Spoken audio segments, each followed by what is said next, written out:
Welcome to everyone, where English becomes exciting. Today we start the thrilling journey of one of history's most controversial figures, Adolf Hitler. Love him or hate him, his history is filled with dreams, failures, ambition, and power. From a small boy with big dreams to a man who changed the world forever. This is the story of Adolf Hitler like you have never heard before. Are you ready? Grab your headphones, sit back, and let's dive into this incredible tale that will improve your English and keep you hooked till the end. All started on April 20th, 1889, in a small town called Brunei am Inn, Austria. A baby boy was born to Alois and Clara Hitler. They named him Adolf.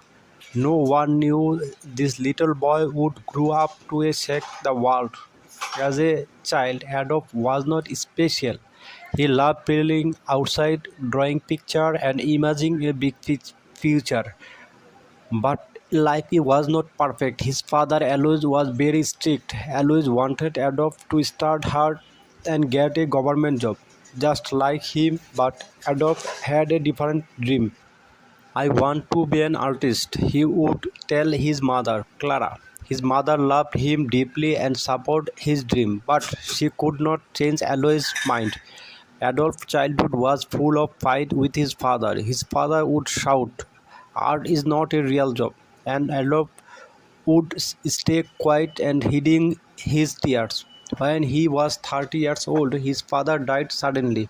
Some people thought Adolf would feel free, but losing his father felt a hole in his heart. Adolf started skipping school. He was once a good student, but now he did not care. Teachers would say Adolf is smart, but he is lazy. All he wanted to do was draw.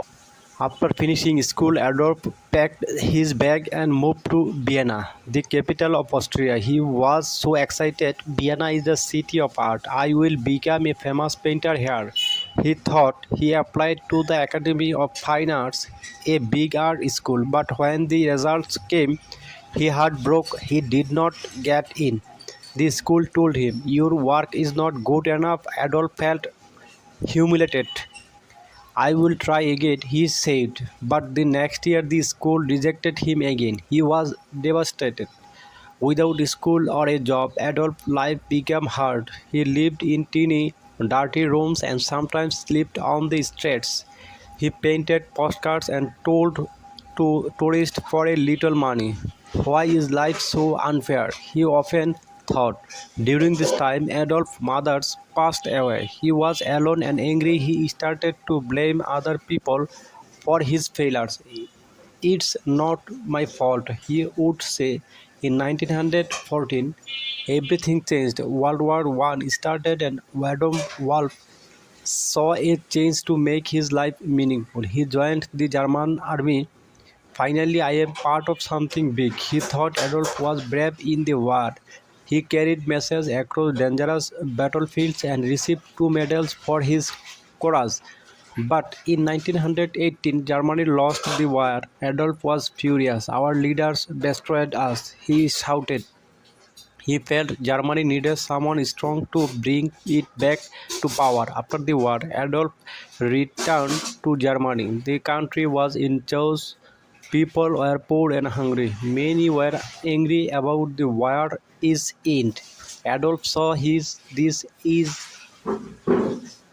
Adolf saw this as his opportunity. He joined a small political group called the Germany Workers' Party. Adolf was a powerful speaker. When he spoke, people listened.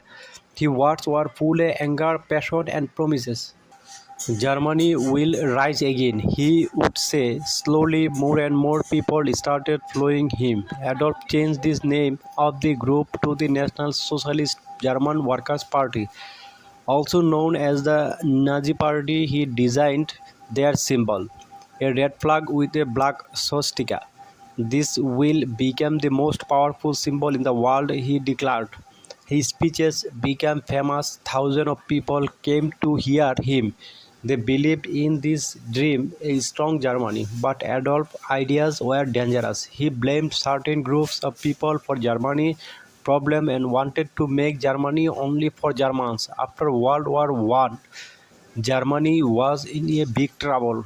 People had no job, food was expensive, and many families were hungry. The country had to pay a lot of money to other nations because they lost the war.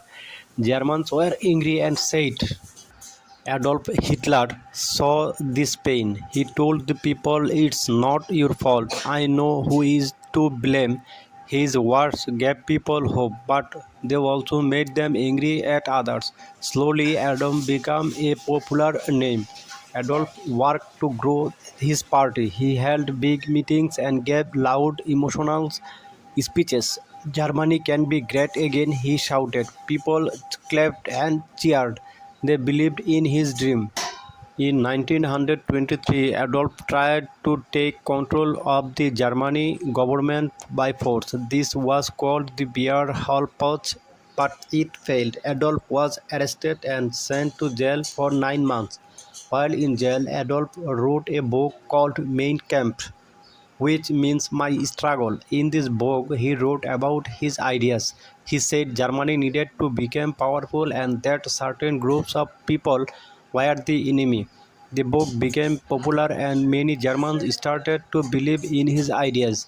After getting out of jail, Adolf worked even harder. The Nazi Party became stronger. By 1933, Adolf Hitler was chosen as the Chancellor of Germany, the country's top leader. This was the start of new chapter. Adolf promised jobs, a strong military, and bright future. The people trusted him, but they did not know what he was planning next. A chancellor, Adolf made many changes. He built roads, factories, and schools. More people got jobs, and Germany started to look strong again. The people were happy. They said Hitler is a hero. But behind this success, Adolf had dangerous plans. He controlled newspaper, radios, and schools. People were told you can only believe in Adolf Hitler. Those who did not agree with him were punished or sent to prison. Adolf created a strong army called the SS and a group of young boys called the Hitler Youth. They trained to fight and spread Nazi ideas everywhere. In Germany, people saw the Soviet flag. It became the symbol of Adolf's power. Adolf's speeches became even more powerful. He would say, Germany is the best, he will rule the world. Crowds cheered and shouted, Hail Hitler! In 1939, Adolf made his boldest move. He ordered his army to invade Poland. This act started World War II. Adolf's dream was to take over all of Europe and make Germany the most powerful country in the world. At first, Adolf's army won many battles. They were strong and well trained, but as the war went on, things started to go wrong. Adolf had made too many enemies. While the war was happening, Adolf was doing something terrible. He wanted to remove all Jesus people and others he thought did not belong in his vision of Germany. This was called Holocaust, one of the darkest chapters in human history. Millions of innocent people were killed in camps. In 1944, Germany started losing the war. Adolf's enemies like the United States, the Soviet Union and Britain were too strong. Bombs fell on Germany's cities and the people who once called Adolf a hero began to lose hope. Adolf became paranoid. He trusted no one and spent most of his time hiding in his bunker. In 1945, Adolf Hitler's dreams of ruling the world were falling apart. His army, which once seemed unstoppable, was now losing battles everywhere. The Soviet Union, one of his biggest enemies, pushed the German army back from the east. At the same time, American and British soldiers attacked from the west. German cities were bombed day and night. Families lost their homes and the people began to turn against Adolf. Why did you follow him? Many asked. But Adolf did not give up. He sat in his bunker giving orders to his generals.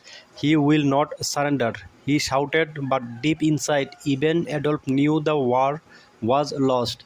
In early 1945, Adolf stayed in a bunker deep underground in Berlin. The bunker was cold and dark, but it was safe from bombs inside. Adolf spent his time planning. Though where was the little hope left, he was not alone. His most loyal followers were with him, including his girlfriend Eva Braun. Eva had been by his side for many years, though Adolf kept their relationship private. She loved him even in his darkest days. Outside the bunker, the sound of gunfire grew louder every day. The Soviet army was getting closer to Berlin. The end is near, whispered his advisor. Leaders from other countries begged Adolf to surrender. Save the people of Germany, they said. Adolf refused. He believed surrender was a sign of weakness. If Germany loses, it is because the people were not strong enough, he said coldly. By April 1945, Berlin was surrounded. The Soviet army attacked the city from all sides. Buildings collapsed, fire burned, and people ran for their lives. On April 20th, 1945, Adolf made a surprising decision. He married Eva Braun in the bunker. It was a simple ceremony with just few people. You have always seen by my side, Eva. Adolf said. Eva smiled even though she knew his was not a happy moment. After the wedding, Adolf and Eva spent hours together talking about their lives and what they had done. They both knew and the end was near. On April 13th, 1945, Adolf made his final decision. He called his closest followers into the bunker and told them, I will not be captured alive. Adolf believed it was better to die than to let his enemies take him. He and Eva went to a small room moments later. They took their own lives. Adolf was 56 years old when the Soviet soldiers reached the bunker. They found Adolf and Eva's bodies. The war in Europe ended shortly after. Germany surrendered on May 18, 1945. The people of Germany were left with nothing but ruins. Adolf's dreams of making Germany powerful had instead brought destruction and sorrow. Millions of lives were lost because of his action. After Adolf's death, the world worked to rebuild. Germany became a peaceful country. People remembered the horror of the Holocaust and World War II to ensure such events never happen again. Today, Adolf Hitler's name is a reminder of the dangers of hatred, unchecked ambition, and misuse of power. His story teaches us that every decision we make shapes our future. Adolf's choices led to pain and loss, not just for him, but for millions of others. This reminds us that every action, no matter how small, matters. We must choose wisely and always think about the impact our decisions have no others. The importance of compassion and unity cannot be overstated. At hate and division only tear people apart. The world is much better place when they came together, respect each other, and work together. Peace. Life is too short for anger and judgment. By being kind and understanding, we can create a future filled with hope, not regret. So remember, choose love over hate, humility over pride, and unity over decision. Those simple lessons can make our world a better place. This was the story of Adolf Hitler, a man whose life changed the world forever. It's a story of dreams, power, and the mistakes that led to tragedy. Remember, history is not just about the past, it teaches us how to build a better future.